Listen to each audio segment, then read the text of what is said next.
So this is being live streamed right now. We're just a little late, but everybody that's joining online in the live stream, thanks for joining in. And I'm sorry you can't be here, but I know that you'd rather be here than wherever you are, maybe. Um, there's so many people I want to thank because there's no way to do something like this by myself. Patty Palomino, then the back, thank you for helping organize this here at the Elks. I really appreciate it. And Christian, it's just great having you guys here. Thank you for getting the picture frames all done and helping. And I lived across from Patty and Christian when he was born in Foster City for many, many years. So it's great having like family here for me. And then everybody that's traveled as well. I just, appreciate just the time you've taken, Debbie and Todd and Jenny. You guys came a long way, and I really appreciate you being here. Our moms were friends. Debbie and Jenny, raise your hand. My mom had 4 of the Charles children. Hi, Virginia. Had 4 of the moms of Dawn's children. She had 3 of the 4 children. She didn't have Debbie. And Scott, their brother, told my mom and her mom that you guys need to get together and play tennis. Well, what kid says that about their mother, and their teacher? And he just kept on, and finally, I think they just both gave up and okay, fine, I'll meet your mother, I'll meet your teacher. And they became just the greatest of friends, and our families, and Christmas caroling and baseball games and all of the fun stuff that we used to do together. And Dawn was just a wonderful friend, and the family's been a wonderful friend, so thank you. And then we got Todd as a bonus. Todd made sure that his financial records were acceptable enough for Debbie to marry him. But anyway, it's just great to have some family here, the Tomasini family over there, and the rest of you friends people I've grown up with, and students and teachers. It just is really cabin friends and my neighbors. It's just my neighbors from San Luis Obispo, Mom's neighbors from San Luis are here. So I just, again, co-worker for Mom and friends, it's great having you here. It's unfortunate that we're here for the reason that we are, but, in terms of, a full life, Mom had a very full life. She had a complete life, and I don't have a hole in my heart. I don't have a cloud over my head over how complete my mom lived her life and how complete her life was. She was 94 and a half. And so I think she hit her expiration date, and she finished her assignment, and she's got an A++ and gold stars next to her name, and on to her next assignment. And I just feel so complete for her, and it helps me feel that completion as well. And my mom wouldn't want me sitting around crying and being depressed and sad about her. I got the lion's share of my mom, and we traveled and had fun and enjoyed life so much together that I couldn't feel just more grateful to be her daughter and what she had gave me and what we both got to share. So if you got a chance to know my mom, you know what I mean. And she just really was such a irreplaceable and amazing person. There's just a couple other people I'm going to have get up and talk. And then, again, I'll tell some stories at lunchtime while you guys are all eating. So around noon, we'll start the eating part. So if everyone would make sure that they sign the mats in the back, I'm going to use those as picture frames of my mom.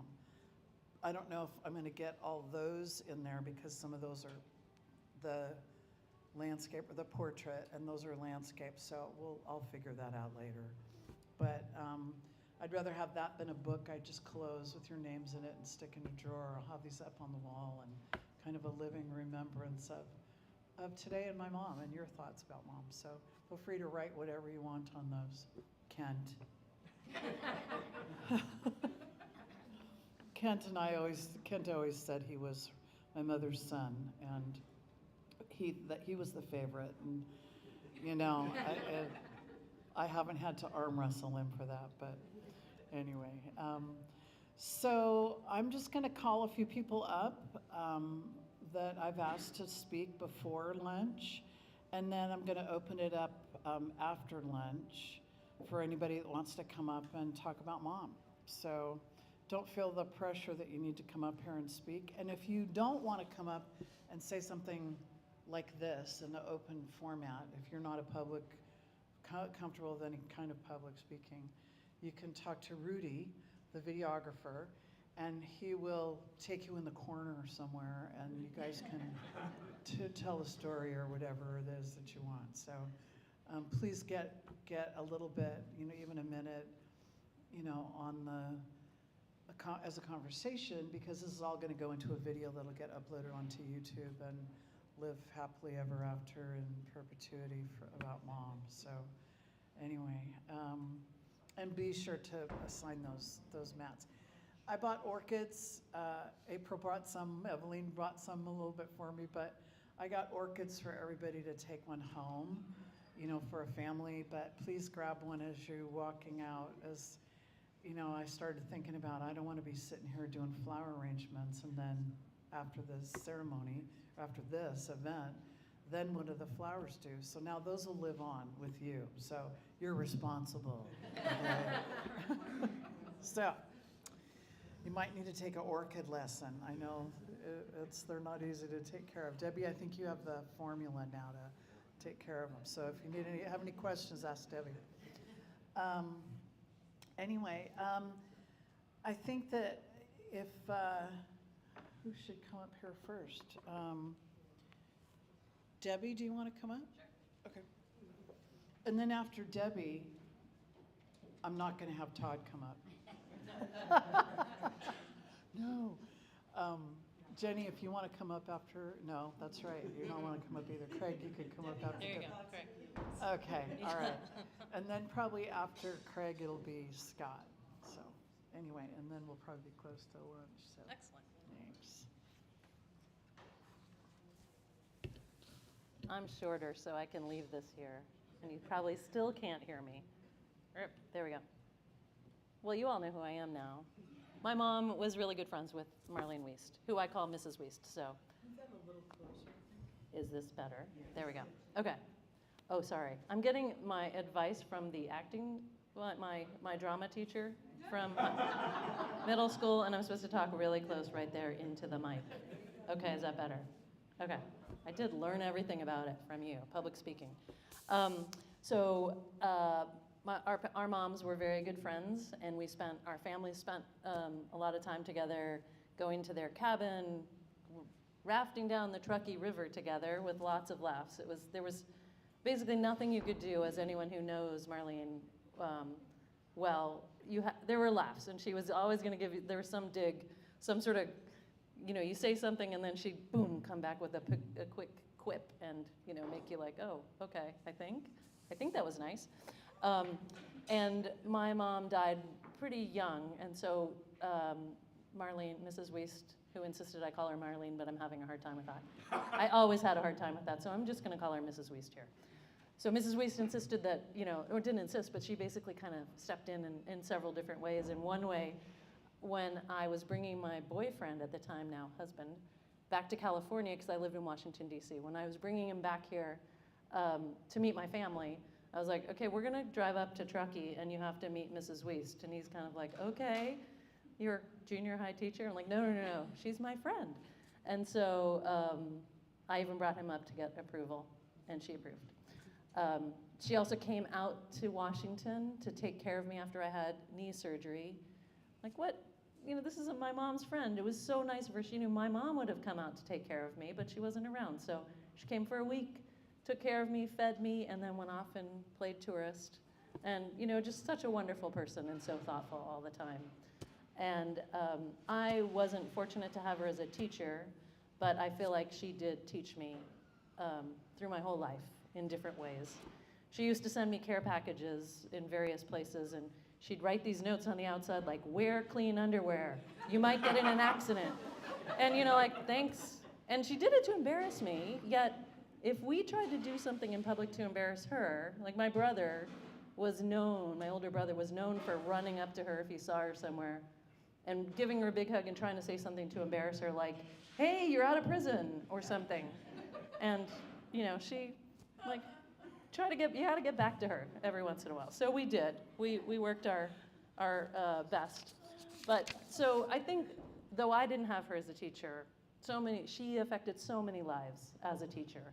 And so I put a post, we posted to announce this event on Facebook. And it was amazing, the outpouring of comments from people who she taught. And so I figured the best thing to do would be to read some of these to you guys so you can see and hear the impact she had on so many different people. First of all, so many people said she was my favorite teacher, so I apologize to all the other Bowditch teachers here. Sorry, maybe you were number 2, but okay, these are all quotes from what people said. So I liked her very much. She always challenged me to do my best. And another, my favorite Bowditch teacher. I remember her taking a few of us to Baskin-Robbins and later to Farrell's to celebrate reaching certain goals. She must have loved ice cream. And I think she really did, so that was appropriate. Another, she was one of my all-time favorite teachers and was one of the few people who made me feel like I mattered back then. She was always so kind, positive, and encouraging, a truly wonderful teacher. She pushed me to lead a debate on capital punishment, best thing to happen to me at the time, and changed my perspective of public speaking. She taught me to love literature at a very young age. She will be greatly missed. I still remember her correcting my essay, crossing out the word done, and writing finished. She explained that done was for cooking, like when chicken is done, but that people finish things. I never forgot that lesson. Mrs. Wuest was the kind of educator that made each student feel like they were the most important and they truly mattered. She inspired the love of learning and made those difficult days of middle school better. We all know that one. She was truly inspired as a teacher, and as students, we all benefited from her love of literature and her passion for her craft. Another said, one of the best teachers, always my favorite. She made me feel special and made me want to be a teacher. I still work every day to try to be as good to my students as she was to all of us. In fact, several people wrote me and said they became teachers and that they try to figure out a way to be as good of a teacher as she was, which is like, what better thing can you get? Another said, I believe to this day she set me up for a future which has involved speaking in front of groups many times over with confidence and, of course, great grammar. She definitely left a legacy and mark on so many Foster City kids. Another, she found a way to motivate me. And then that was also a theme throughout, that like people who, middle school, it's hard, and she did it. Rest in peace, Mrs. Wuest. I hope you know how beloved you were. And that says it best. Thank you.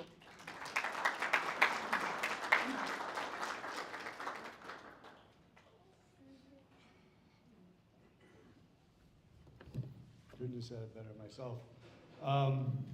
Mrs. Wuest, there's no way I'm calling her Marlene. That's just not going to happen. I know, right? Just kidding. Mrs. Wuest was my 7th grade English teacher. And she cared. She cared about me. She cared about all the people in our class. And just as I was driving over, I remembered there was a woman in our class that was dealing with a really serious issue back then. And she loved this person. She cared about her in a way that her own parents didn't.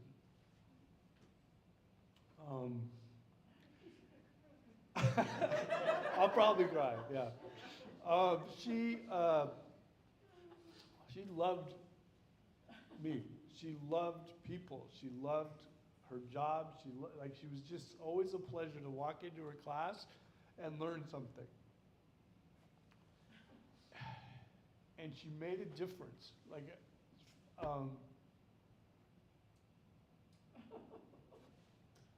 I have the life I have because of Mrs. Wuest. I really do. Like, I'll never forget it. She came up to me and said, "You should be in the speech contest." I lied, like, no. But she wouldn't let it go. And then she had the principal, this guy, Julian Cocker, came and found me at her suggestion. And next thing I know, I'm in a speech contest with Debbie's brother. Debbie's brother won. I never let that go. I got second place. But that changed my life. The next year, I was the speaker, I was the, whatever they call it, at the 8th grade graduation with all these people in Central Park. I've led seminars in my life to thousands of people. And, you know, I use the English language all the time. And I can spell for the most part, except for Mr. Cerruti's name. And here's the thing, she was a 7th grade teacher. Like, who does that? Right? Like, but she did it with joy and love and commitment to making a difference for other people. And again, as we're driving over, this is my mom, Carol Tompkins. She was the school teacher there. Her school was in the office. She lived the secretary, school secretary, when Mrs. Wuest was there. And she was her best buddy. And I have the feeling there's a lot of people in this room would say the same thing. She was my best buddy. Like, she just left you with that she's your best friend. You know, and she really was my mom's best good friend to my mom. I don't know what else to say.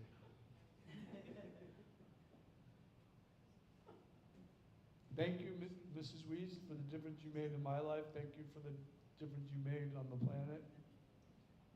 And God bless. Thank you.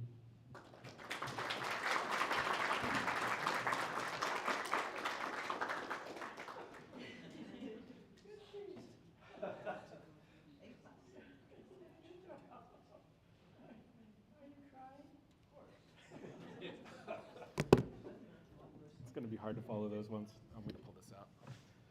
So I'm not a public speaker. I apologize ahead of time after following those two shows. But my name's Scott Hildebrand. My wife Ashley and I live next door to Marlene in San Luis Obispo. I'll get that a little closer, thank you. Where do I start? So I bought the house next door to Marlene when I was in my mid-20s. It was the ugly house on the nice block, and Marlene came as an added bonus to buying that house. I like to think that her years of teaching middle school prepared her to live next door to a single 25-year-old that bought the house next door to her. It was a different time in my life, I think is the best way to put it. I was the first one out of my friends to kind of get on my feet and have a professional career, but I was also the gathering place. So there were a lot of parties, there was a lot of tomfoolery happening, right? We'd always do our best to go talk to her ahead of time. Hey, we're having some friends over. You know, if you want to stop by, just open door, but just keep her aware and not try and burn any bridges. And she was always really, really nice about it. Oh, it sounds like you guys had fun. Sounds like you guys had a great time. And then there was a few times where we probably took it too far. And I'd check in with her the next day and she'd say, you know, enough of that, right? Like, kind of like, nip it real quick. And that's when I quickly learned, like, you do not trifle with Marlene, right? Like, she will let you know where you stand very, very quickly. We really developed kind of an unlikely relationship, right? The 25-year-old kid and the 8-year-old lady next door.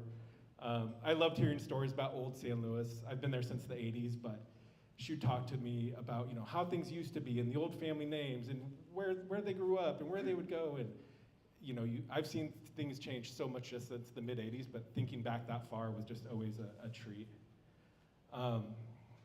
Marlene was fiercely independent. Some might say stubborn, but I like to say fiercely independent. Every year, right around the beginning of December, I would, I'd start getting texts from our neighbors because Marlene would be on an old wooden ladder with a stick trying to put up her Christmas lights at the peak of her garage. And I'd be getting texts, Scott, what are you doing? Get over there, help her. You're a terrible neighbor. Help Marlene. And I'd always try. Marlene, I can help you with that. Oh, no, it's not necessary. I got it. I've been doing this for years. Marlene, I'd really like to help you. No, no, no. And she'd almost, it turned in this back and forth. And then the ultimate trump card was, I'm going to call Julie. And that would be enough to usually get her off the wooden ladder. And this is like, it's not a fiberglass ladder that a contractor brings to your house now. It was a wooden ladder that looks like the contractors left there when that house was built in 1958, right? Like, I would put her ladder away and go get my ladder because I didn't want to climb up that thing. And that's when I realized, like, okay, Marlene's pretty fiercely independent, but I know I have a trump card now. I know I have Julie in my back pocket, right? And that was kind of a continuing theme, right? Anytime something would come up, me and Julie would always communicate, right? We kind of do it under, like, the cover of darkness so that neither one of us would get in trouble with Marlene. But if she had to go to the hospital or something came up, the first words out of her mouth to me every single time were, don't tell Julie. And I'm like, oh, I totally won't. Don't worry, like, your secret is safe with me. And then Julie would show up like 6 hours later. And Marlene would say, what are you doing here? Oh, just passing through. It's okay, it's okay. And then I'll touch on her generosity, right, and how caring she was. When Ashley was pregnant with our first child, we decided it was a great time to remodel our house, right? It's now or never, get it done before the baby comes. So we stripped our house down to the studs. We were using our utility sink in our garage, but like we had a pseudo kitchen set up in the garage, but I mean, it was a full construction zone. And we had appliances and, cabinets and furniture, just our garage looked like a hoarder's nest. And she always spent every summer up in Truckee, right? So she comes over and she's kind of like, what have you gotten yourself into? Like, oh, we're gonna pull it off, it's okay. And she's like, you need more space. So she's like, the garage is open, the house is like, I'll be gone for the next few months. Take full use of it, store your stuff in there, give yourself a clean working area. And it was like we wouldn't have gotten it done without her, is the best way to put it. For her, it was just the right thing to do, right? But it severely impacted our life and like setting up our future for our family. And it's one of those things that I'll never forget. And it also gave us a good timeline because there was no way I was gonna have her come back from Truckee and have all of our stuff be in her garage and in her house still. So it was like, all right, we got, it was basically like a countdown, like, get this done. She lived a very full life, and I think a life that like most could only dream of, and it really inspired me to try and do the most you can in the amount of time you're here, right? And she was blessed. She had a very long, it wasn't just a long life, it was a very full life. And I think that's something that we can all just look back on with fondness. She'll be missed, and we loved her to death, and it's not the same without her in the neighborhood. But the memories that she left will last a lifetime, and that's evidenced by everyone here, right? That's it. And then I was instructed that everyone can go start grabbing some food, line up for food, and then we'll have open mic after Julie tells us some funny stories, which I'm really looking forward to.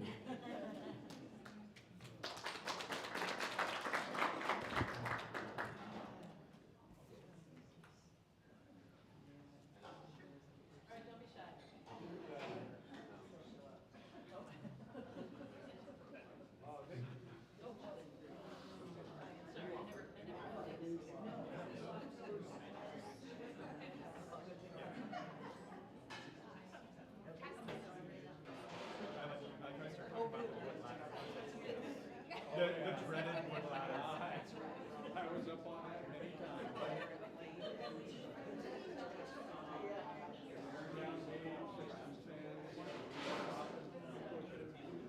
She always said, I got the ladder. No, I'm gonna go get my ladder. As a matter of fact, I have an extra one. No, this thing's fine.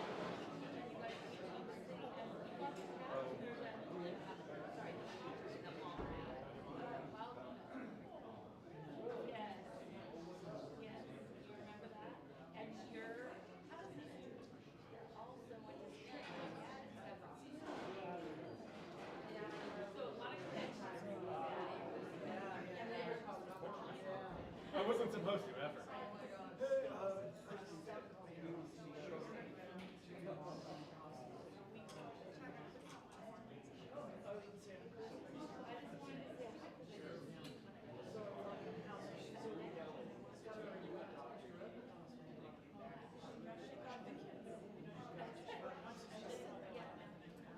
No big deal.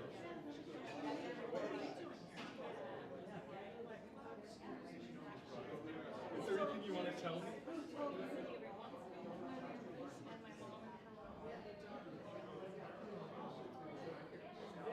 There's one thing. I'm in the backyard and I hear, hey, like, was it like, are you there? I'm like, oh, Marlene, what's up? She's like, hop over, will you get a second? I go over there and she's laying next to the AC unit. I'm like, how could you be so calm? Man? How long have you been here? She's like, oh, you're not lying. It's okay. I think my hip popped out. I'm like, okay, let's get the fireman over here. But they're just so calm. And then the whole time, oh, it's fine. It's fine. It's just like,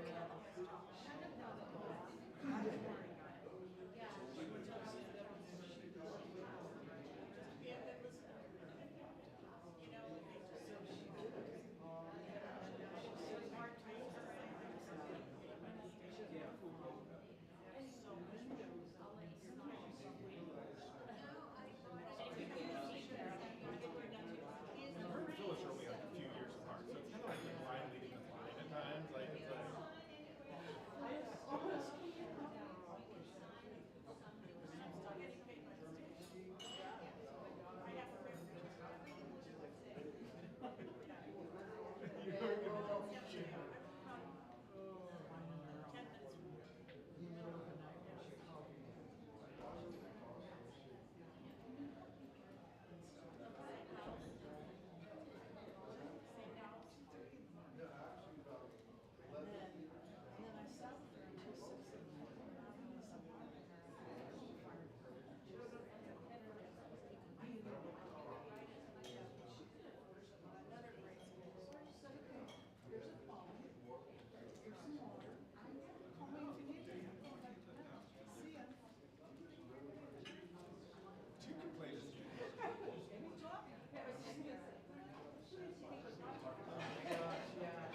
didn't know your mom that well, just slumber parties? I didn't even know she was a teacher. How the hell did I not know that? Wow. Yeah, she was. But the pictures you would put on, you guys did so much together. You're so So lucky. lucky. You are. You are. Yeah. Your dad died young, right? Yeah, he was 69. My dad is 63. He died in the backyard.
Hi, guys.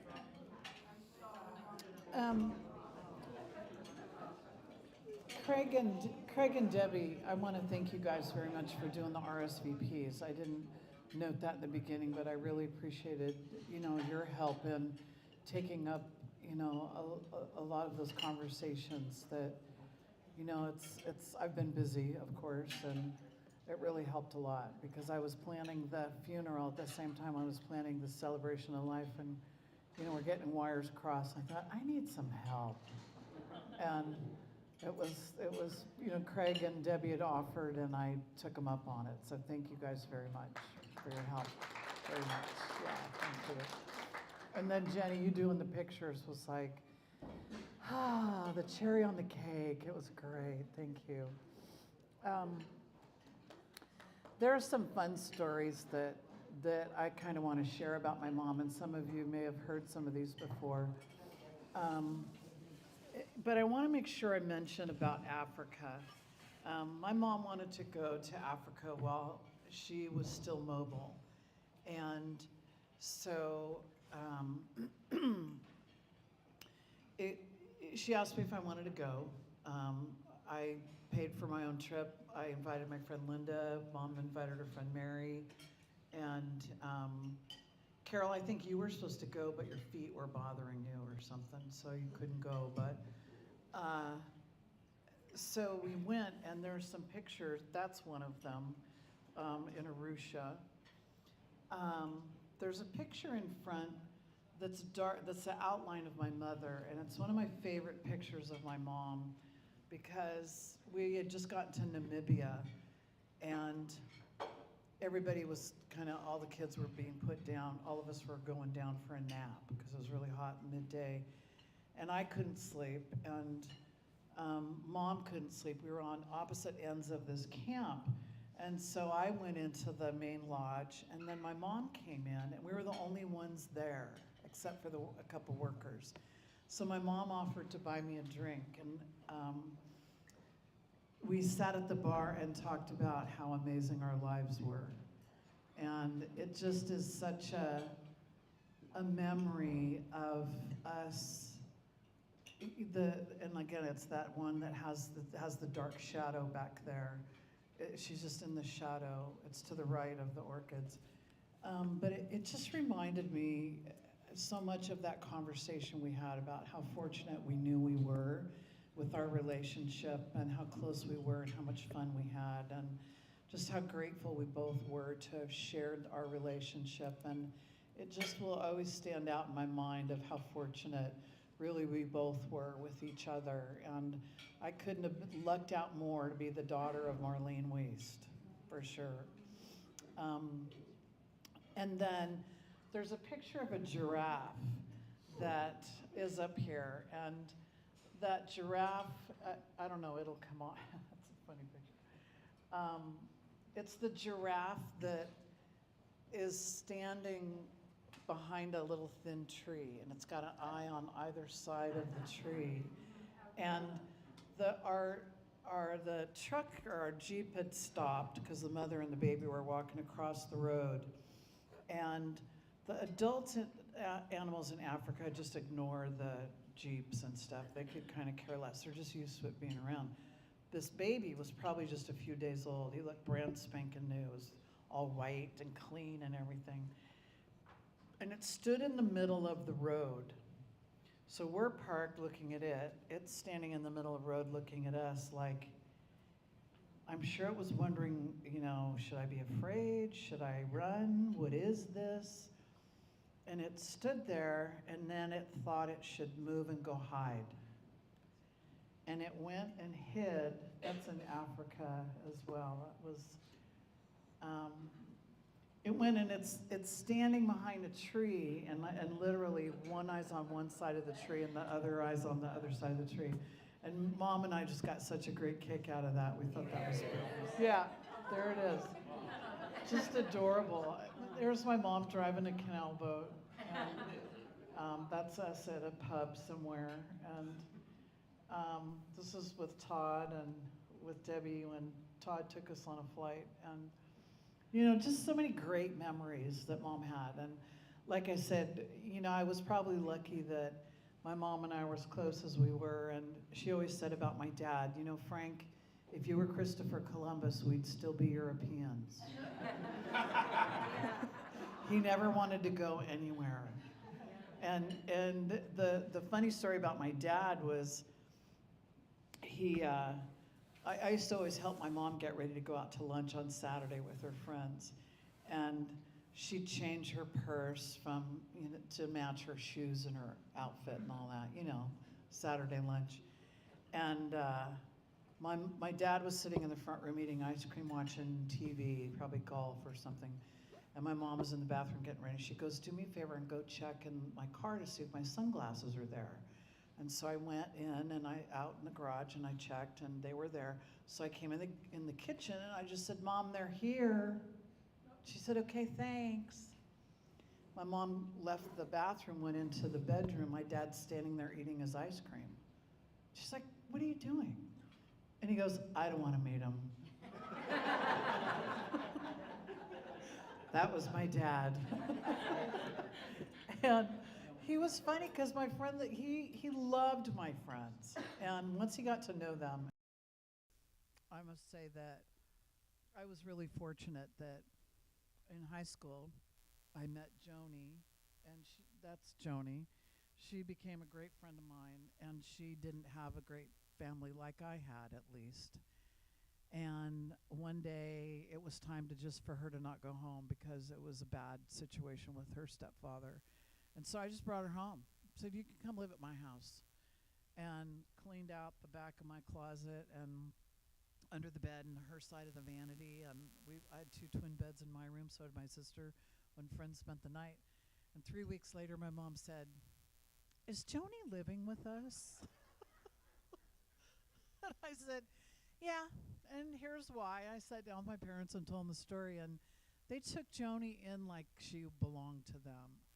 She got birthday and Christmas and care just like my sister and I did. My sister was off to college, so there was an extra quarter of a pound of hamburger left. So, you know, Joni just fit right in, and she and her husband are in Egypt. They just started a trip to Egypt, and that was already planned. And Joni was at the funeral, and so was her husband, Rick. And they're just part of my family in a way. So but I really handed it to my parents because they really stepped up at a time of somebody's need in life, and it changed Joni's life.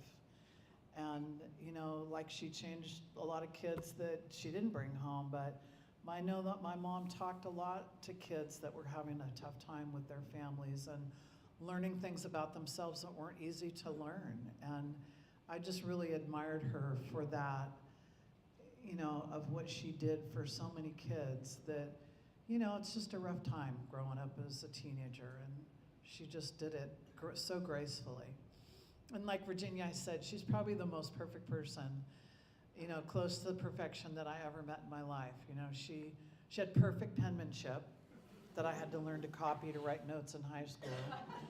And she always had a perfect card and a perfect gift and a perfect comment, and she just was just awesome. But some funnier stories about her, that's her on an elephant in Africa, is I took my mom to see Andrew Bocelli in Las Vegas for his Christmas show. And we'd always talked about doing something like that. So I just took her, and we stayed at the Bellagio and the Dancing Waters, and she was in her Christmas outfit looking like June Cleaver, and, you know, perfect little earrings, little package earrings, and a little, you know, her vest, and she just looked perfect. And we were coming back through the airport, and I always went through first because I always light up all that equipment because I've had both my hips replaced. And the TSA guy says to my mom, can I look in this pouch that you have? And she goes, sure, that's my iPod pouch. And so I'm back looking over as he's pulling the stuff out. She goes, that's my iPod. Pulls it out. Those are my earbuds, you know. And then he pulls out 3 bullets. And I said, bullets? Mom, at the airport? We're at the airport. And she says, well, I must have had those, they went through Heathrow, and we just went through Heathrow. And I said, Mom, that's the answer to a different question. But we're at the airport right now, and A is for ammunition, and that's the first thing you're not supposed to have at the airport. And she just was not having any accountability for having bullets in her iPod pouch. And she said, well, they belong to your grandmother's like 22. I'm like, and that's the answer to a different question. But, and so I just say to the TSA guy, I tell you what, I'll trade those for her. And he says, deal. And that was it. And she bitched all the way to the gate. Well, you know, it was funny. So let's fast forward to another Annie Oakley story. I'm living in San Luis Obispo with her because her wheels had started to fall off, and I knew that she needed more of my time. And so I moved in with her under the guise that I needed a place to live. Because I had lost my home in the fire, and it had been a year and a half or 2 years or something, but it was time for me to live with my mom. So my mom had let the house, the paint and on the trim kind of start peeling. You know, she was always normally painting her house by herself. And so I said to her, you know, Mom, we need to get the house painted. She goes, I'm just gonna leave this to you and your sister, you know, and you guys can deal with this someday. And I just thought, that's not happening either, you know? So I contacted a paint company, scheduled it, they showed up. They had a landscape guy come the day before, and I was in the garage doing some work, and my mom comes out, and she goes, Julie, there's somebody out in the backyard. I said, well, I guess it's time to tell my mom. I go, well, guess what, Mom? I have a surprise for you. I'm having the house painted. Really? I'm like, yeah. And I go, there's a landscape guy here that's cleaning the brush away from the house. She's like, great. And I'm thinking, that went way too easy. Like, this is not how this is gonna go. So she went back to her bedroom. I was out in the garage. It was around lunchtime. It was time to, you know, see what she wanted for lunch. So I went in, and she's on the floor on her hands and knees. Now, she's not supposed to be, because she had dislocated her hip several times, because she had her hip replaced. And so I thought she'd fallen, and I go, Mom, are you okay? What are you doing? She goes, Julie, there's somebody out in the backyard. They're looking in the window, and she says, I'm looking for the shotgun.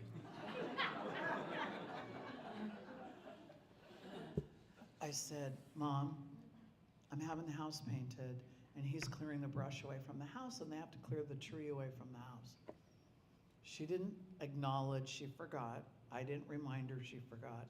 I helped, it took a half an hour to get her to stand up.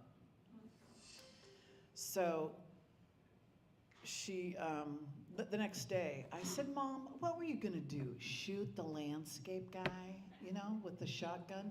She goes, no, I was looking for my handgun.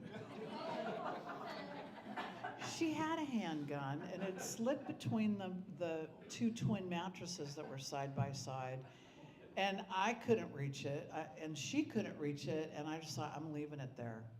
But this was my mom. This was the other side of June Cleaver that nobody really knew about, okay? You know, this perfect person, right? So that Scott would always, Scott, you need to go over. Mom and I are leaving the house. You need to go over and get the shotgun out of the house, okay? You know, It was loaded. yeah, it was loaded. Yeah, my mom could pull that off. She had a shotgun with her whenever she went to the cabin. She just traveled with it in the back of the, back of the car, packed in all her crap, and she was something. But she was, on one of the canal boat trips we went on, we just always had such a great time doing that. That was our really, truly favorite vacation. And so the two of us decided we were gonna go, that we could handle a boat, the two of us, and it was our favorite 65-foot long boat. And we got to this series of locks. There were 3 in a row. And there's a great farmhouse store that you get cheese and homemade sausage and all this stuff. So we stopped and loaded up there, and there's a gatekeeper that takes care of all the locks because they're right next to each other, and if you screw up on the gates on the lock, you can drain, you can, in a bad way, up above, and it's all, the water's gravity fed into these canals. So we'd been on the boat for quite a while at that point. So the drill was, we're walking back, first the gatekeeper, when he saw it was the two of us, said, is it just the two of you on this boat? And I said, yeah, dude, she's my mom, okay? Like, we need a lot of space in between the two of us. Oh, I get it, he said. So we get all our stuff, and the drill is, you lock the front of the boat, and then you walk back through the boat, and you lock the back doors. So when you come back, you unlock the back door, the person goes up to the front of the boat, unlocks it, and then gets out and takes the line and then gets back in. Well, so I get on the boat, and I don't notice that my mom hasn't gotten on the boat, and I'm setting some stuff down. I'm opening the back door. I have to reach down and get the tiller out to put it into it's with a pin so that nobody can steal your boat, right? And so they can't steer it because it's just this little peg that sticks up that you slip this bar into the handle with this pin. So I bent over to put like the bags down, and I'm feeling the boat move. And I stand up, and my mom is standing in the front of the boat, looking at me. I go, I guess we're leaving. And she said, I thought you were gonna leave without me. I went, really? Like, seriously? So now the boat, the current is pushing the front of the boat out this way. I'm still tied, we're moored in the back. I have to start the engine, untie the line, make sure I don't leave it to trip on, basically. And I have to get the boat moving because we're about to go crosswise in the lock, right? And this is a bad place to have that happen.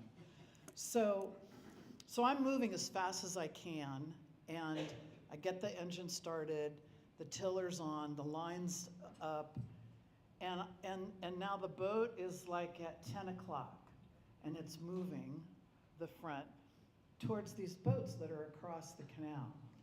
And now I've got the boat moving, but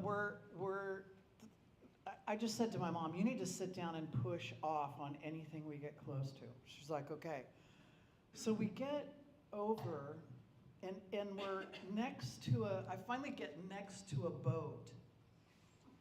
And I can see this man sitting in his boat. His Jack Russell Terrier's on the table barking at us, and he's telling his dog to shut up. And I just pull it out and get back on track. So now, my mother's in the front of the boat, locked out. She can't get in. And I'm steering the boat, and I'm not stopping. And I say, so now there's a couple walking down the path. And so I say in my American accent, as they say, I said, Mom, I'm not stopping the boat to let you in. And she just kind of looks at me with this, okay, fine. So she starts walking along the edge of the boat. There's a little lip that sticks out. So she has to walk the length of the boat as I'm going. And as we're going, and I said, and I'm not stopping if you fall in, okay? And these people are looking at me like, God, those ugly Americans, And I'm just, and she knew, she came back, she's like, I just got confused, and I said, I get it, Mom, but this is not the time to have that happen. I mean, it really could have compromised us had we gone sideways in the canal, but those are some of the funny stories. I'd pass people on the boat and I'd say, I can't believe I went on vacation with my mother. And people would go, oh yeah, and my mom would always give that, you're a brat look. And I always earned that look, and I enjoyed it very much. But my mom, it was a challenge with my mom kind of towards, getting older and towards that part of her life where she wasn't admitting anything was wrong. And she said, I really don't need you living here. You don't stay here because of me. Well, I'm not, Mom, it's like I'm just figuring stuff out. And there were times when it was a battle between the two of us of, how I was gonna wrangle her to get her in to see a doctor or get her to stay in assisted living, but she really needed to go into a facility like that because she didn't want to listen to me. And she was going against a lot of the things that I wanted, that she needed to do against her better judgment and her own health. And I think that's always something that I knew all of that, but it's just hard on the outside, when you're dealing with that. And I sympathize with people that have to go through the fight and don't have, luckily I was able to sell the cabin and pay for my mom's care. And she'd done a good job in that respect of kind of taking care of herself in a way and taking care of the family. And I just feel very fortunate. But my mom and I have had so much fun just bumbling through life. And I think we always saw the humor in things when other mother-daughter duos would probably be having an argument or a disagreement or a challenge. We just laughed our way through it, and it didn't hurt her growing up on a cemetery and us following along behind her and playing, we kind of grew up with that morbid sense of humor that she was so well known for. So those are, as I come across it, those are some of the funnier stories about her. There was a neighbor, I'll tell you one more, and then I'll ask people to come up. In Fiesta Gardens, there was a neighbor 2 doors down, the Rossies, and my mom was out painting the house one day, and she's hanging on to that top beam that's over the driveway, over the garage. And she's painting with a roller, balancing on whatever, 2 crappy ladders because she didn't want to spend the money on a good ladder. And funny, she wasn't cheap. She just, if she had a ladder, she had a ladder. She didn't need another ladder, why would I need another ladder? And Louis pulls up in his truck, and he's sitting in the drive, right at the base of the driveway, and he's not saying a word. And my mom's painting, and she looks down, and finally she says, "What?" And he says, "Do you have a card?"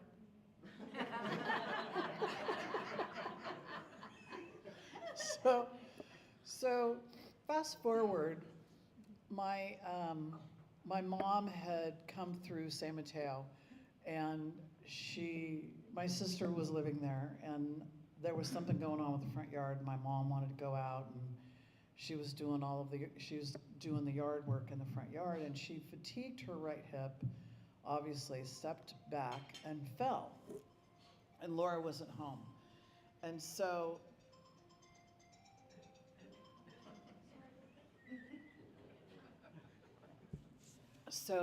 Louie comes out 2 doors down, and my mom's laying on the ground. She says, "Louie, can you help me?" And he goes, "No." He goes back in the house. He went back in the house. He didn't realize she'd fallen and really needed help. You know, I mean, my mother never asked for help, ever, to anybody. And so he went in and told his wife, and his wife comes running out like, "Oh my God, you know, Marlene, are you okay?" And he never lived that down. He was so embarrassed because, "Can you help me?" No. It was great. But those are some of the funnier stories that I have about my mom, and there's a million of them because we shared so much. And I just, like I say, I couldn't be more grateful and fortunate. And, you know, towards the end, you know, of my mom, and that's a story I guess I kind of want everybody to hear because not everybody has heard this story, some of you have, is I had my mom in the hospital over Christmas to get diagnosed of what was wrong with her because she stopped eating, she was sleeping a lot, but then she stopped talking. And I really knew something was wrong when she stopped talking. Like, this is not normal. And so it was determined that her body was starting to shut down. And that it was probably a bone marrow issue and that they could give her a biopsy and treat her. And I go, "We're not doing that to her. You know, she's not gonna be in pain and the same thing happen. We're just gonna let things naturally happen here." And she was awake when I said all that, so she could have said, "Excuse me," but I think she knew at that point too that this was the path. And when I got her out the day after Christmas and had her taken back to her memory care and go right into hospice, and they started caring for her. And that was on a Friday when she came back, and she had really kind of didn't regain consciousness or ever woke up after that Friday. So Saturday and Sunday she was asleep, kind of gasping for air at that point because her lungs were filling with fluid. And Monday the hospice nurse said to me, "You know, I think your mother has like 24 to 48 hours to go." And I said, "Okay." And the nurse left, and I pulled up a chair next to Mom, and she was not awake. And I just said, "Mom, it's time to go. You know, you've done a great job. You've been a great mother, teacher, friend, neighbor, mom, wife, everything. You couldn't be more of an amazing person, and I appreciate so much everything you've done for me and everybody else, but it's time. It's time to go." And I said, "You know, don't stay here for me. Don't hang on for me. I'll be okay. You've set me up to be okay, and I'm okay. I'm fine." And then I said, "And don't be stubborn about it." And you know, it's kind of one of those things where she was being stubborn, I could tell. And you know, I stepped out for dinner, and she passed away within an hour of that conversation. And I just will always feel glad I was aware to have that conversation with her, and basically ask my ancestors as well. You guys need to come and get her. This isn't working out now, okay? It's kind of over, it's time. We've reached the expiration date. She did a great job, but it's time for you to come and get her. And so when I got the call, the nurse wasn't supposed to call me and tell me, hospice was supposed to call me, but I asked her, the lead nurse, who was very close to Mom and did a great job taking care of Mom and loved Mom. She called me and she said, "You're gonna get a call from hospice." And I said, "Has Mom passed?" And she just said yes. And I just was so grateful that Mom didn't hang on anymore, and she got the stubborn message, like, okay, it's now finish your assignment, and she did. And I couldn't feel more complete for my mom. You know, I don't have a hole in my heart. There's no gray cloud over me. I feel so grateful that she lived a complete life. I mean, what more? There's nothing more that could be had out of a life. There's nothing more. There was nothing unsaid, nothing unexpressed, and nothing undone. And that's probably why I feel so, I don't want to say unemotional, because you can imagine with my mom being my mom, you know, it's like, she's been an amazing person for me and everybody else. But I just feel grateful that I have that completed feeling of not loss, but really life.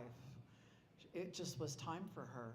It just was her time. So anyway, so I'm gonna leave this open for anybody to get up, and if you guys wanna take a break, or why don't you take a break? We'll take a 5-minute break.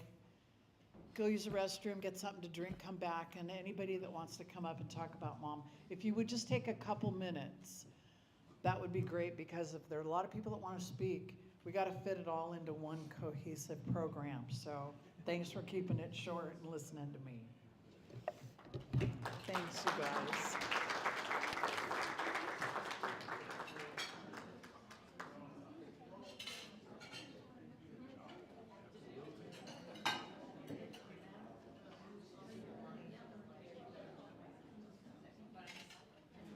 And I'm not stopping.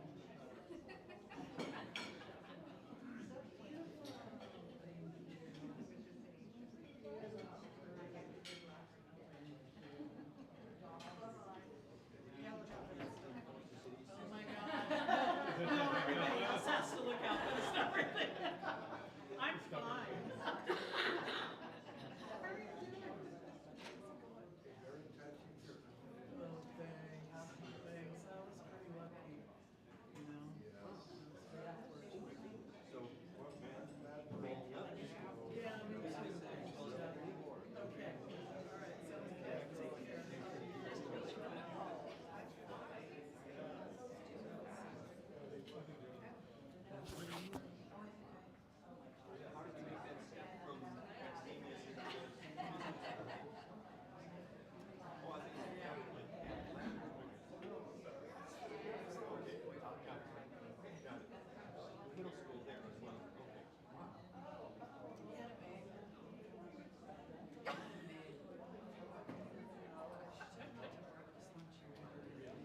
like half of the bulb would be burnt out.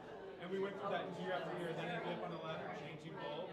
And then finally I just made, like, I was like, let's go buy this. And like, no, I've had this forever. And finally I just made those lights disappear. And a new set of lights showed up, and she had no idea. But she also taught me, I started doing it for Christmas, she always had like a sheet of cardboard that she would wrap Dear friends, and I started doing that too. we have boxes. If somebody wants to take food, please, there's some boxes for you to help yourself. If you want to take some chicken, some whatever, we have some boxes. Please take some food. Thank you.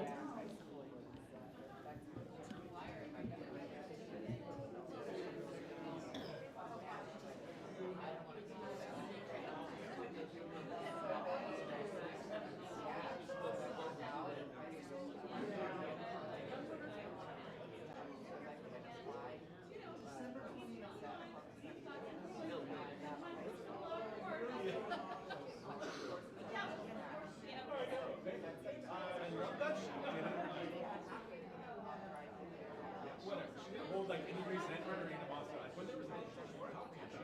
Thank you. Like I needed that. There's a point where we had like a 27 boat, or like a ski boat, and we would like hang out in the driveway, drinking beer. Like we were on a lake, we'd have like boat days in the driveway, and she would just come out and she'd be like, Sure. have fun.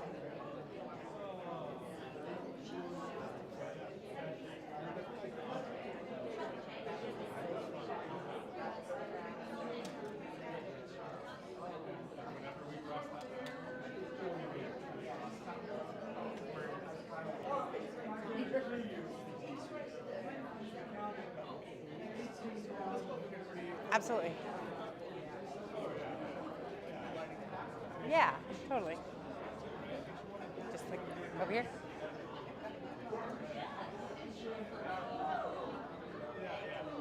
Do I say my name or just tell what I want to say? Okay. I'm Jen, and I'm a good friend of Julie's, and I really only got to meet Marlene once in person, although the stories live forever. The time I met Marlene was pretty spectacular.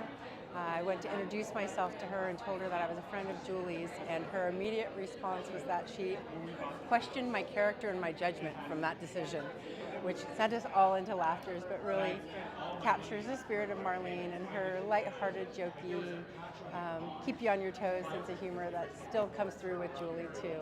And I'm really honored to have been invited to be here today to celebrate Marlene and to be here with Julie.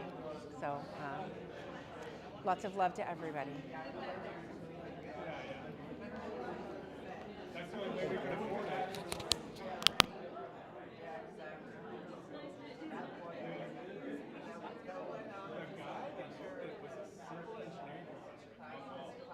But his wife was a professor at Davis, so he just like stay there. Basically get a lecture in class and then he'd be gone. But it's had like leadership here in 2003. And then he finally got the roof. Somebody replaced the roof and didn't Yeah, he just didn't care. For him, it was a place to sleep. He wasn't.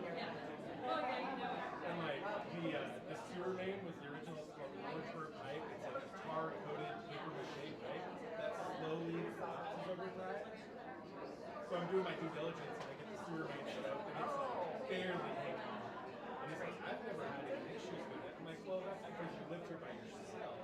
You didn't have a dishwasher. We're trying to like I can't like I gotta replace it. The heater was original from 1958, forced air, and when it kicked on, and trying to find replacement parts for it, you can't find replacement parts for it anymore. And luckily, he was really, really kind guy.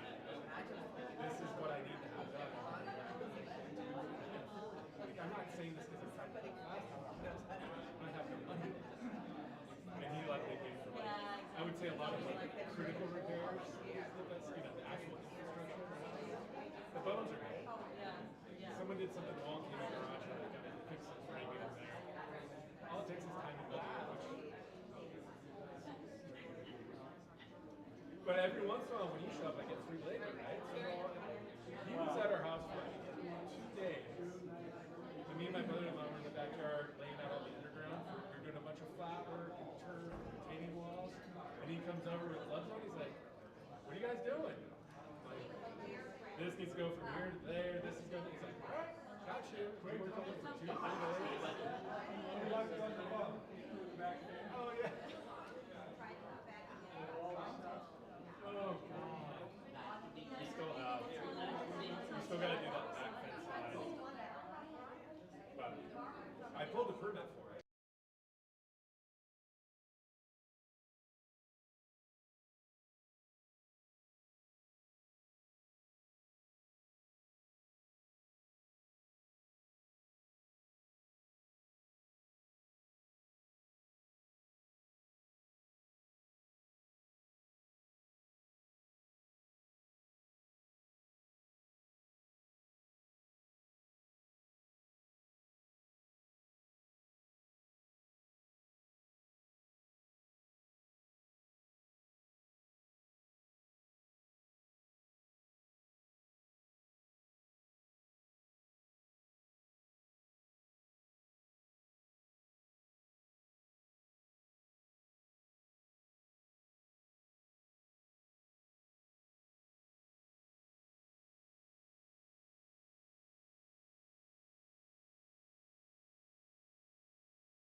Fortunately for me, Debbie was on Percocet at the time, having recovered from that knee surgery that Mrs. Wuest was helping her with.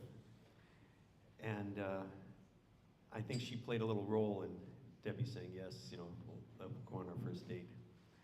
But by the time I got to Washington, Mrs. Wuest was gone, and so I didn't meet her then. And later that year, we went to Truckee, and I met her there.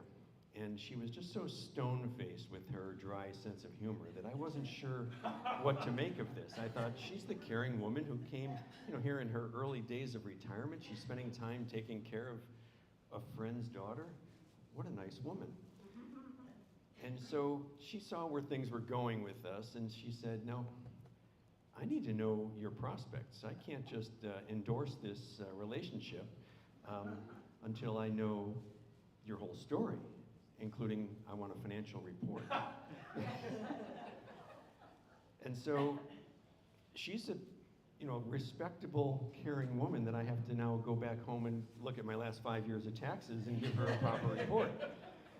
And fortunately, before making a fool of myself, Debbie said, that's her wit.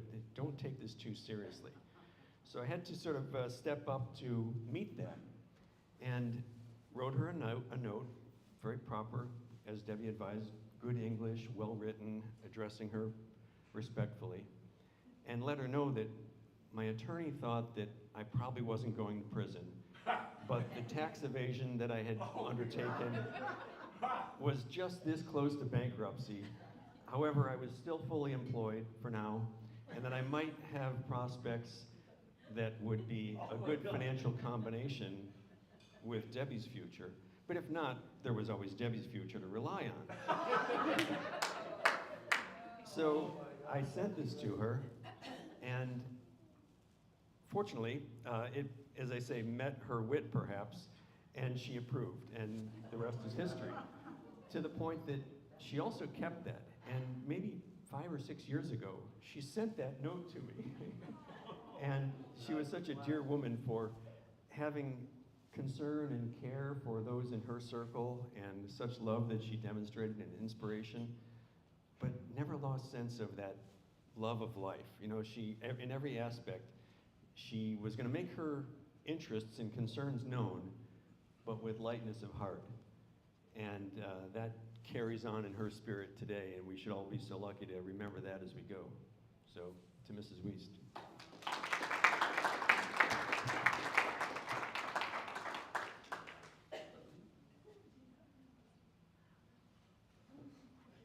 The mic is open. Let's see how it's done for you.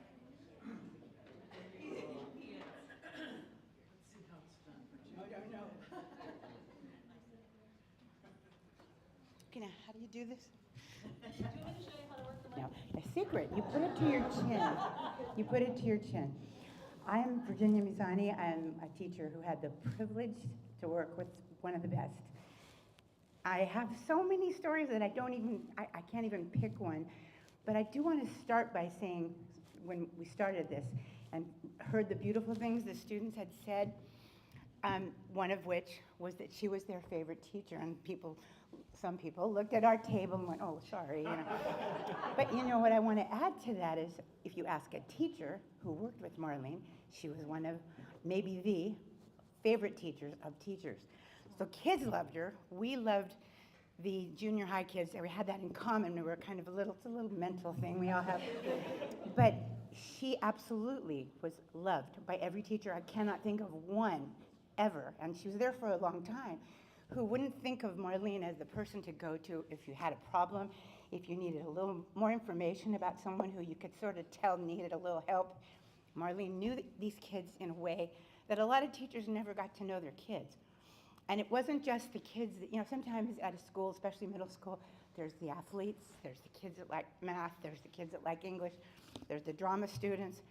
It was across the board. Everybody had to take English, but they all wanted to take it from the best, and she was just that wonderful.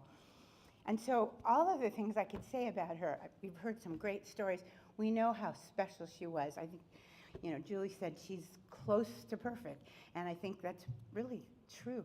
I always think, this is just me, but I thought a lot about her whenever I'd see Betty White, the actress, who was charming and beautiful, but so smart and so wonderfully witty. And that was Marlene.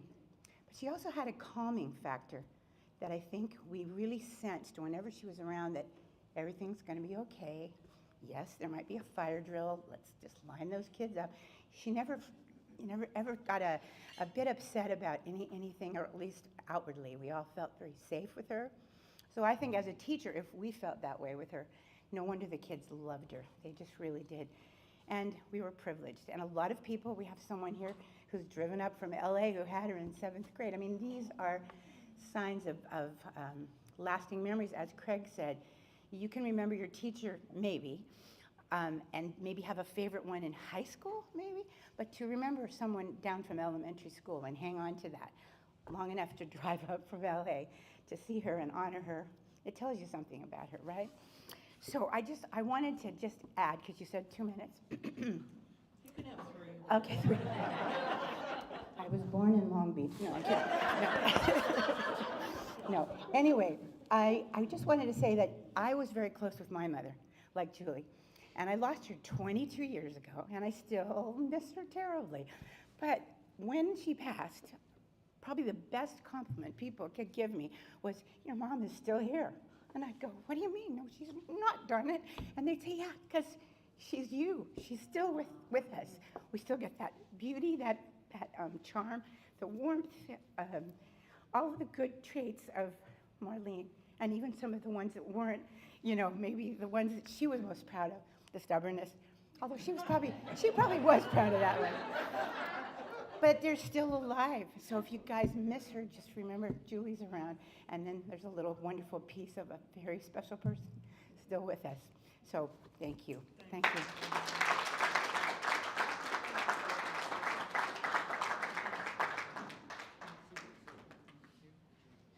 tell you guys something funny. Okay, I'll just 1 second. Wait right there, Gordon. My mom, once some kid had acted up in class, and my mom came home and said, you know, I just told that young man, you know, Billy, you now have my undivided attention. I'm not sure you want it. And I know those are some little quips from my mom. I never forgot. Like that kid. Mom had to. All she ever had to do was look at me, and it just was that laser, your skin off look. But I thought as a teacher, man, she knew how to hold her own with junior high kids. But yeah, I'm not sure you want all that attention. Gordon, it's your turn.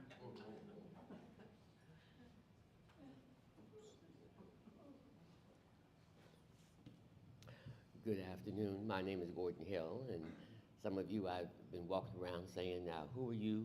What year were you there at Bowditch? And I was just talking to somebody, and we were laughing and said, it's been that long ago. I said, how do you like that? I said, of course, I tell all my crowd, even now, said, and brother is still 39, and don't you forget it.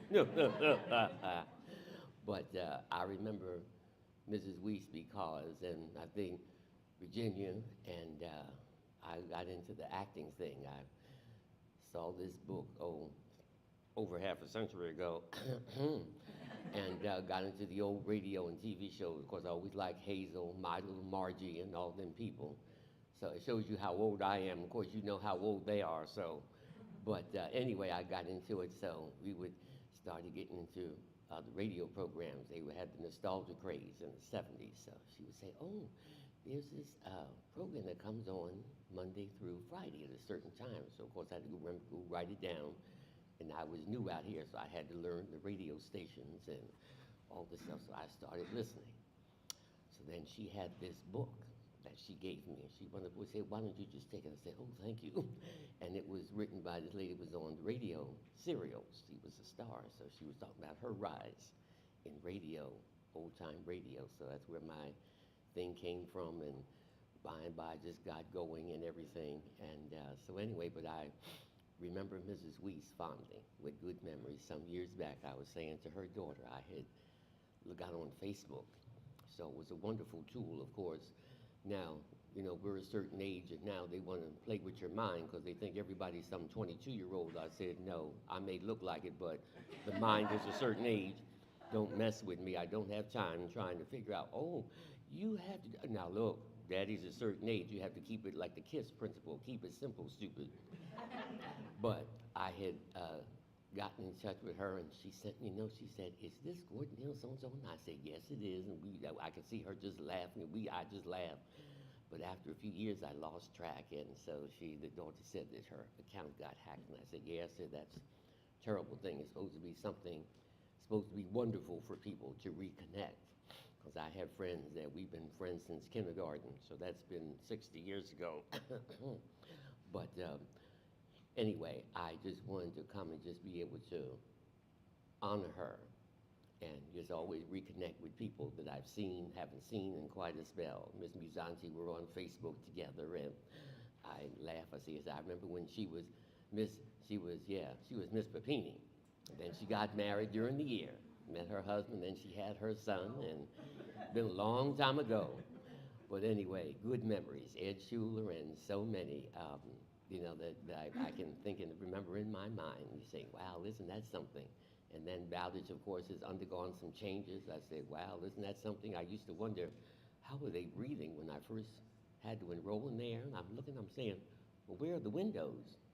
How are they breathing? Somebody said, oh, it's recirculated. Really? Oh, okay. I'm not sure how they do that one, but anyway, because I'm from the East Coast, so we were very Victorian. We had windows. You throw them up to the ceiling, and then in the wintertime, you pull them down. There's this little crack because it's cold. But anyway, just wanted to come and share good memories that I have. May her soul continue to rest in peace and rise in power. And to her family, know that she always lives with you right here in your mind, memories, in your heart. Thank you.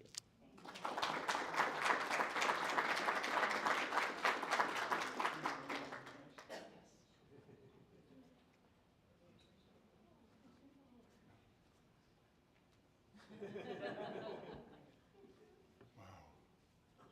It's been a long time since I spoke to anybody. I'm losing my voice, by the way, so that's about it.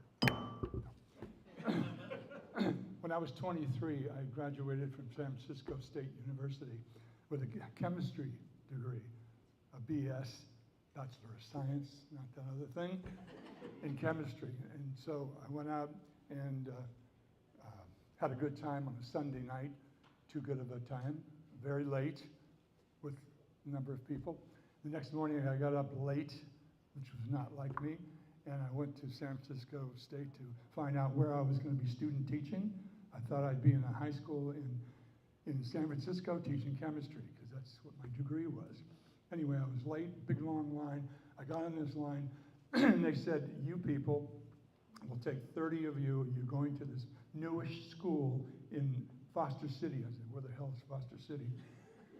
And they said, it's called Bowditch Middle School. And I thought to myself, what a stupid name. So I was one of 30 young people, and with all degrees. We all wanted to be teachers, we thought. And 30 went to I went to Foster City, and we all got attached to a master teacher, kind of like a master teacher. And we all learned what to do, and there was 2 people hired that year in June. Myself, of course, for science, and a woman named Janet Osaki, who taught biology. All the other ones lost out. And so I started teaching science there, actually high school chemistry to middle school kids, because I knew that the socioeconomic level of Foster City was so high. These kids could do it if you pushed them. And they knew it too, and they were very, very bright. And one of the first persons to welcome me to that school when I got hired was, of course, Marlene Wuest. And she came into the classroom that I was teaching at, looked me up and down, and I felt embarrassed. Not really. And she was special, and she was magnificent. In 1998, I was lucky enough to be nominated by an ex-student of a lot of people. His name was David Bin. He was a long snapper for the San Diego Chargers football. He went to the Super Bowl against the 49ers in 1994. And he said, Mr. Waller, not Jim, Mr. Waller, you won. You are the teacher of October 1998. So the NFL came to Foster City. They made a video of me, pictures. They put it on the screen, the big screens in 32 stadiums in the United States. I had people calling me from Minnesota, friends and other places that I met in Switzerland. They said, Jim, you were just on TV. I said, I missed it. Anyway, they made VHS tapes and mailed them to me. And when that happened, she came up to me, Marlene, and she said, congratulations, Jim, but it should have been me.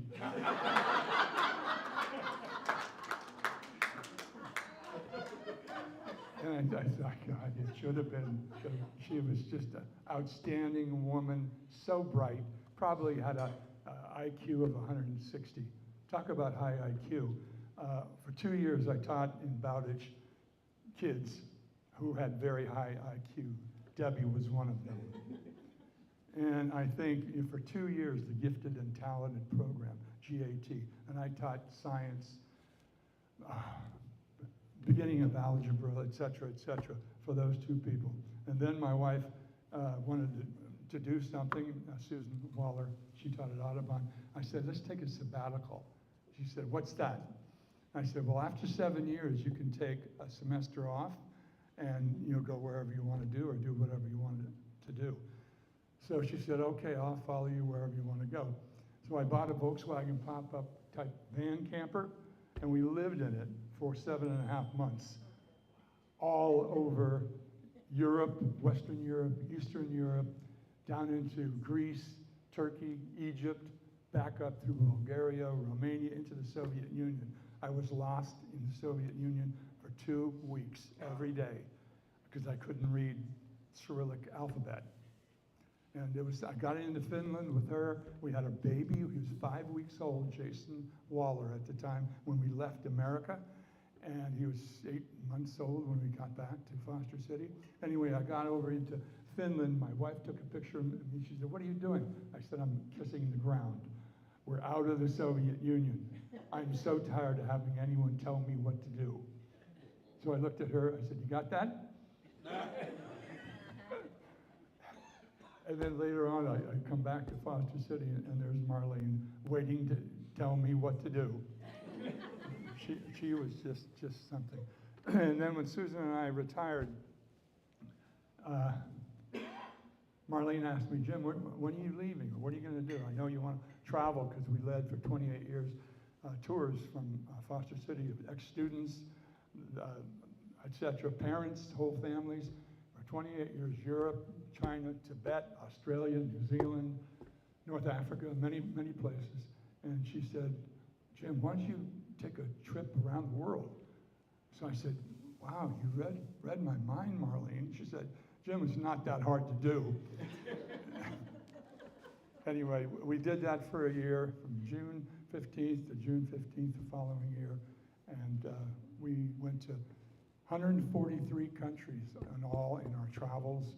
And I always thought of Marlene because she was so smart, so brilliant, so pretty, all those things. She had the personality of one of the nicest people I've ever met in my life. So when I think of Marlene, there's only one word that comes to my mind, and that's special.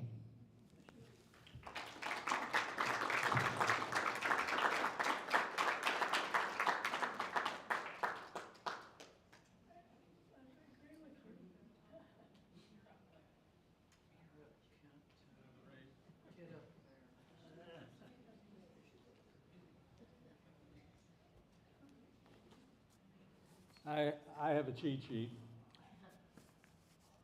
because Marlene was a second mom to me. I knew her my entire life. And her and my mom, in quite a few, well, on the right there's my mom. On the right there's my mom. And in the bottom on the top, and on the right. Anyway, nice timing with the I mean, that's good. You're better than I remember, Julie.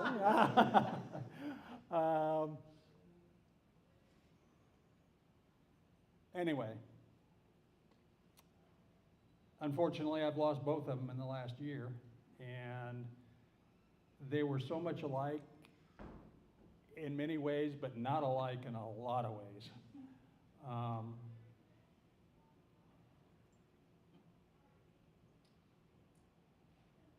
I grew up with Julie and Laura.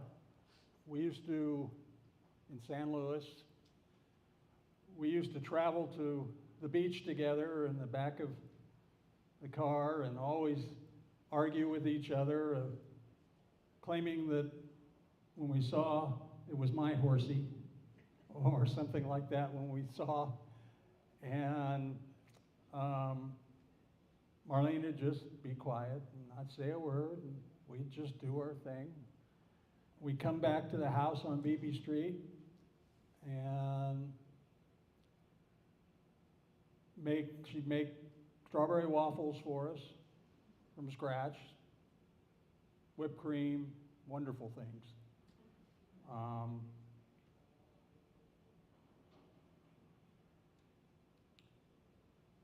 We moved, she moved, and we kind of still connected, but not as much. And one time, which my sister reminded me of, Marlene operated on a different time schedule than Americans usually do as far as eating. She's more European in that regard, and sometimes needed a little encouragement to know that other people needed to eat. So one time, we were not living in the same area, but my family was taking my grandfather to the airport in San Francisco, so we stopped in San Mateo, which is where they were living, and just to visit and to have dinner. And the flight was supposed to leave you know, later in the evening, probably 7 o'clock or something like that out of San Francisco.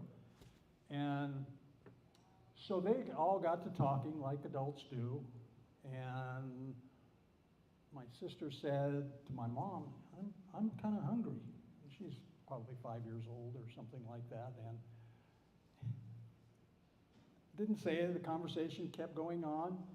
And finally it's about 5 o'clock and my mom says to Marlene, well, I think we need to think about having dinner. And Marlene says, well, okay, I'll go put the turkey in the oven.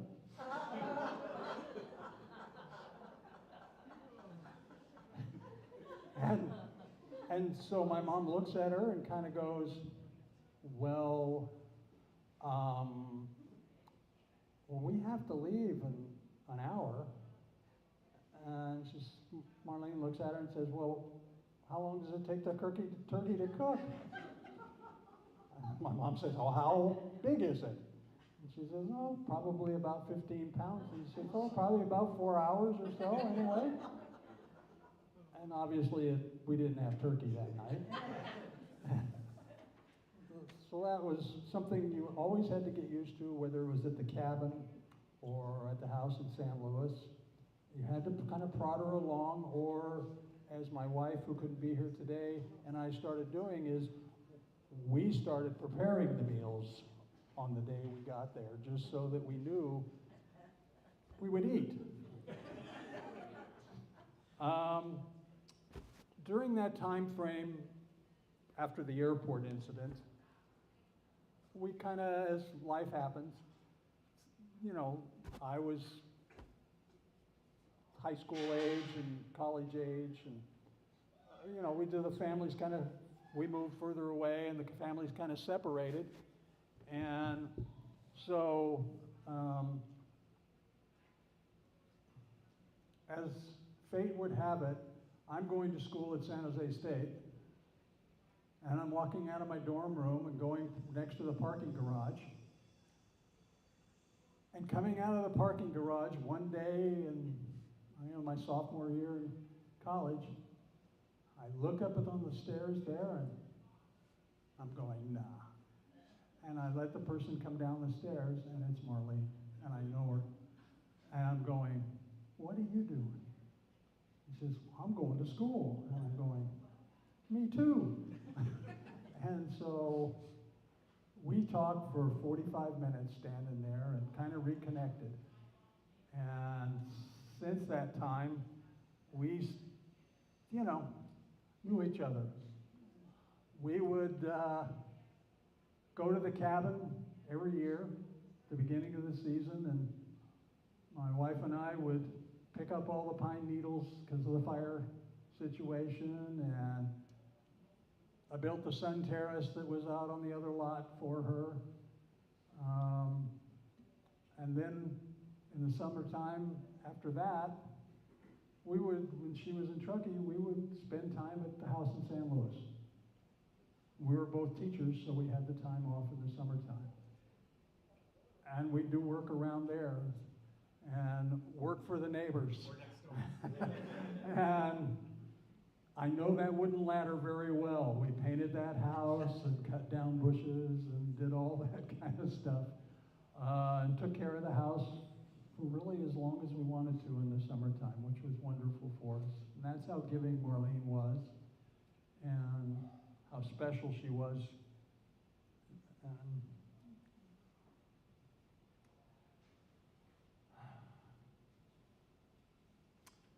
One of the things I remember the most was whenever we got together and we were in the same room, Marlene and I would spend hours, to all hours of the night, talking. My wife would be long gone to bed, and it might be 2 or 3 in the morning before Marlene and I would stop talking. And while a lot of times we didn't see things out of the same pair of glasses, we had very good conversations and grew really close together. And the stories and the memories from all the time, from the beach, to running around the cemetery, playing hide and seek. All of that stuff is ingrained in me, and I know my mother and her were still close and thought the world of each other, and they took off at 60-something years old, mid to late 60s, in my mom's little tiny RV across the United States and visited 30 states in 50 days. And Marlene knew where Mom hid her gun in the RV. So anyway, not to take anything away, but sorry to say, Julie, Marlene always said she liked me best. She lied occasionally. Thank you for taking care of her in the last years. And I know it meant something to her.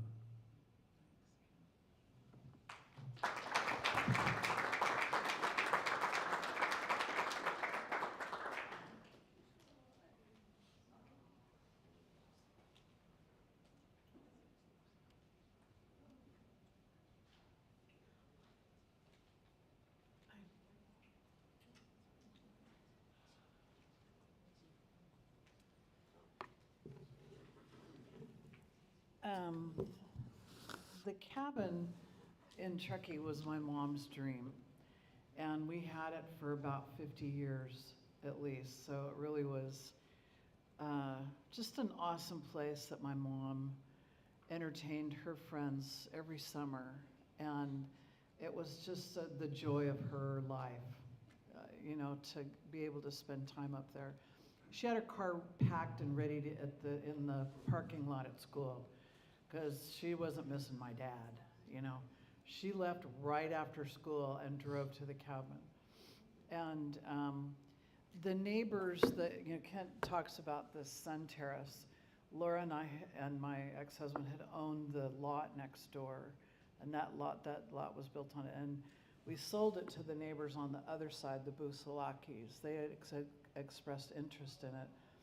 And their family became close to Mom. You know, she'd make jam for them, and, you know, her apple crisp for them, and their kids, you know, always would go over and talk to Mom. And I have a long letter from that family, and I'll read it later to the videographer and get it on tape.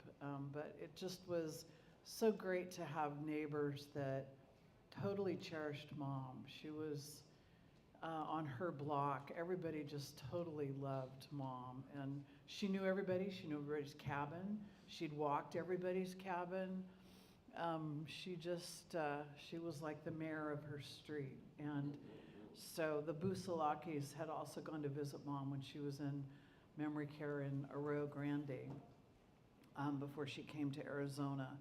And it just was a tribute to, you know, how loved she was. And they were on their way to a baseball game in Southern California or something, and they stopped by and brought Mom a bracelet and visited with her, and I just thought, you know, it was just very sweet. But Renee had sent me a letter, and like I say, I'll read it to Rudy when I get a chance to do the compilation of, you know, all of this together for my mom's celebration of life. So is there anybody else that wants to get up and speak? Paula, go ahead.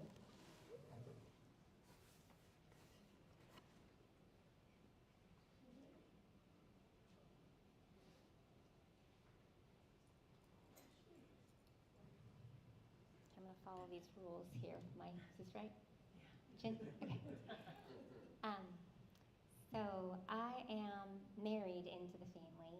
I have since divorced the family member, but just like a lot of these stories that we've spoken about, neighbors and students, I've stayed really close with Aunt Marlene, and we call her Aunt Julie. But I feel very lucky, as all of you do, to have been blessed to have spent time with this family. And I think the theme of this is just how she, and I don't know if I'll ever live it, but just living your best life. She did. She lived her best life, and every time you saw her, there was never not a smile on her face. There was never any negativity or anything. It was just she's ageless, so like she looks the same as she always has. But some stories that I remember are similar to y'all's, and like I have all of her Christmas cards that she sent me with her great penmanship and sweet stories. The cabin, after my divorce, I became a single mom, and we went to see her at the cabin, me and the kids, and they were little. I don't even think my kids remember, but the cabin was a very magical place. I don't know how many of you have seen it, but it just, on the outside it looked like a cabin, but on the inside it was like a dollhouse, or just like the cutest fairy tale place. And I remember we first walked in and my daughter was just bright-eyed. This place was amazing, and she had this big kind of counter at the kitchen area when you kind of walked in, and there was I think it was a quesadilla maker, but my daughter saw that, and we got in late because I kind of got lost anyway, and my daughter saw this quesadilla maker, and she's like, I really like one. And it was like 11:30 at night, and Aunt Marlene made her a quesadilla at the machine at that moment. So she was just always just loving to share her space, loving to have you experience what she gets to experience whenever she could. And another story, and if somebody had mentioned, I'm sorry, I forgot who, just kind of how, I think it was you, Scott, where just somehow, some way, like, you became the person, or you did things a certain way because she was in your life. And one of my stories of that is with Aunt Marlene and then Aunt Julie. So I was in school studying to become a dental hygienist. And me and my friend were studying for our board exams. And, you know, Aunt Marlene lived in different houses throughout the year. She had 3 different houses. So I called her up and I said, you know, we're just so stressed out. We just need to get away and be in a place where we could just study. And she's like, go to San Mateo. So my friend and I stayed in San Mateo for the weekend. We did nothing but study for the most part. And then, but the first night we got there, and thank God Aunt Julie was just in Foster City, because my friend is from Nevada, very dry, and she has been in California for a long time, but she had an asthma attack, like, because it's very moldy and damp here. And so I'm on the phone with Aunt Julie going, what do we do? What do we do? So we ended up calling it into the only pharmacy that was open at Walgreens in San Carlos. So we have to get her over, and we have to stop studying, and I'm freaking out because she needs to get her inhaler. And we get there, and we're waiting in line, and I turn around, and we're just waiting, and Jerry Rice is behind me. So that's just my claim to fame, is like coming to Aunt Marlene's and my friend getting sick, and we going to the Walgreens and getting to talk to Jerry Rice behind us. So that was really cool. But just knowing that she's, you know, come stay at my house, you know, she's just always very just providing at any given time, and just very sweet. And like I said, I hope it can live in the piece of her best life. And you did a great job with today, and I love you.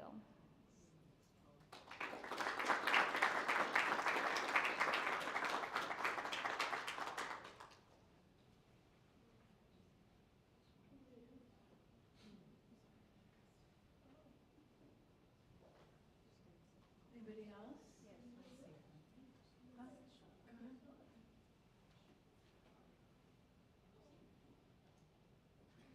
I'm the short one.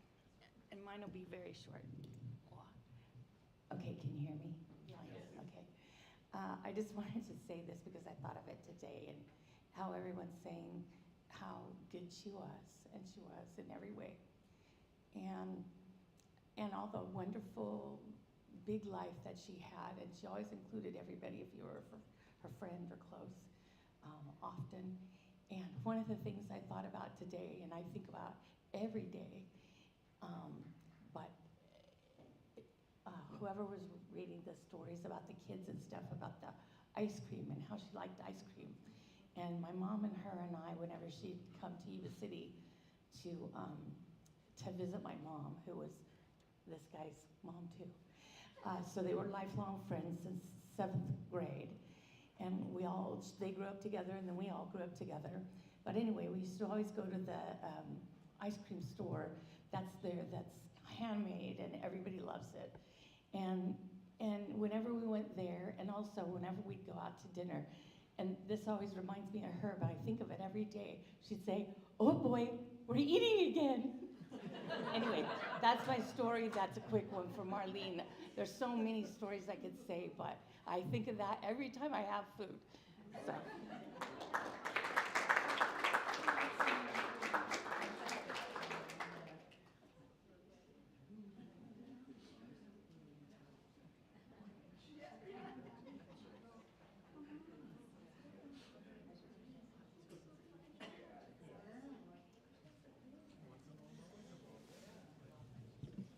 Hi, I'm Patty. I'm a friend of Julie's. Julie and I, we were neighbors. She used to put my newborn child on her chest and fall asleep and say, "You go to sleep." So one life touches another life. And she touched many lives. We come to this world, and we have, in some instances, we're teachers. In another ones, we're students. I knew Marlene on and off, like she will come visit Julie, and sometimes when I stopped by San Mateo, Julie was there. Hey, and I knew your mom's house that way. But she, as a teacher, touched so many lives, but above all, she raised a fabulous daughter and daughters. But the daughter here, she have touched so many lives. She's as special and witty as her mom. And the teacher definitely lives in you. And she is not only present here, she is. She's watching all of us. She's listening to all of us. And when Julie told her mom, "Mom, it's time to go," Julie gave permission to her mom to go because definitely she didn't want to leave. But when Julie said, "Mom, it's time to go," she was able to live in peace. And that's what it gave her the green light to depart and to go to the light. She touched many lives, and she was a light. So let's remember her as a person that touched so many lives, and her stories will live on forever and ever, especially in your heart, Julie, because every time you tell the stories, your mom is alive. We remember people.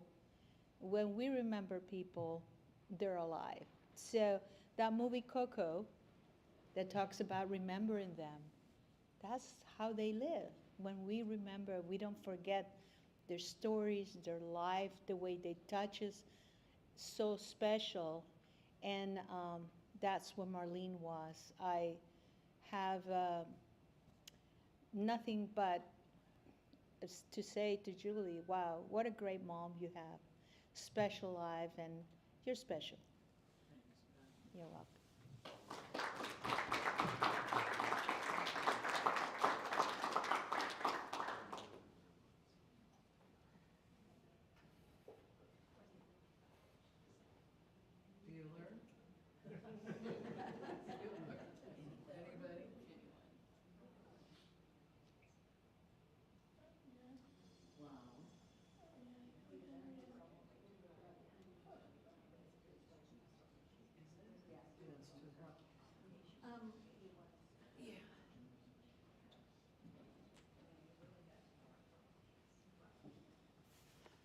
Thanks, everybody, for your kind words, and it's just hard to not feel a little emotion with, what I'm dealing with and everything I've dealt with. And I just, again, I feel so fortunate, that I had my mom, and these are the stories that, I get to listen to too through you. And so thank you for sharing all of those and being here today, because this just is kind of that final step for me, for my mom. And this is it's a bittersweet event, and it's something that I'm really glad that, videoing, a presentation like this is something that'll just go on. I can go back and we can all look at this someday. So a few things. It's almost 2 o'clock, and I think they have another event at some point, so we're gonna have to leave. If you guys would, there's food containers back there. Please take some food home. There's a lot of food left over. Please take an orchid with you. Please make sure that you sign the picture frames and anything else you want to say there, because there's a lot of open space on those. But thank you for coming and being here, and thank you for being a friend of my mom's and knowing my mom and honoring her and me this way. It really means a lot to me, and thank you. And it was wonderful to see all of you here, for her and for me. So thank you, thank you, thank you. So, thank you guys. Thank you. Yeah, absolutely. Yep. So relax, have a cup of coffee or whatever, and you don't need to hurry up and leave. But if any of you are really super wanting one of those pictures of my mom,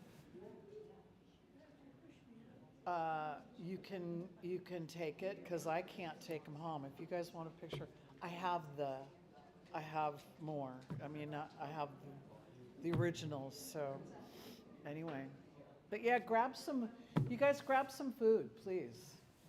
It's just going to go to waste. So there you go. Thanks.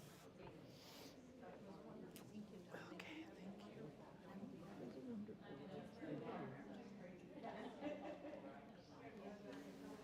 This is great, yeah. It turned out very nice. It is very nice, And yeah. everybody